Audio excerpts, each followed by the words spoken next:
दोस्तों नमस्कार। आज हम लोग पहुंच चुके हैं अपने फिल्म सिटी मुर्गी के पास, जो है कि हमारी टीम आज पहुंच चुकी है। उधर सेटअप, इधर हमारा कैमरा लग चुका है। मेरे पास आ गए दिनेश भाई और हमारी टीम कॉमेडी वीडियो बनाने के लिए ग्राउंड जीरो पे पहुंच चुकी है। इधर प्रधान जी अपना तैयारी कर रहे हैं और हम ये सूट बूट पहन कर तैयार हो चुके हैं। और इधर मनोज भैया भी अपना कैमरा सेट कर रहे हैं। ये प्रधान जी हमारे आ गए हैं। ये कह रहे हैं कि ये अंगूठा छाप है, इस तरह अंगूठा दिखा रहे हैं। और जो है कि इधर हमारा कैमरा भी सेट हो चुका है और चलते हैं हम लोग अपने वीडियो की तरफ।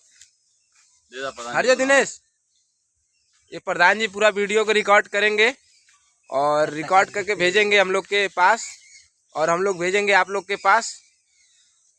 और हमारी बनारसी कॉमेडी नंबर 1 कैसी लगती है हमें ज़रूर बताइएगा कमेंट बॉक्स में।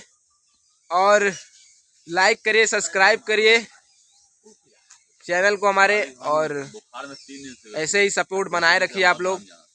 और हम लोग आप लोग को बीच हंसाते रहेंगे और कभी कभी रुलाते भी रहेंगे। मिलते हैं नेक्स्ट वीडियो में। जय हिंद, जय भारत। आज के लिए इतना ही और हम लोग को लेट हो रहा है।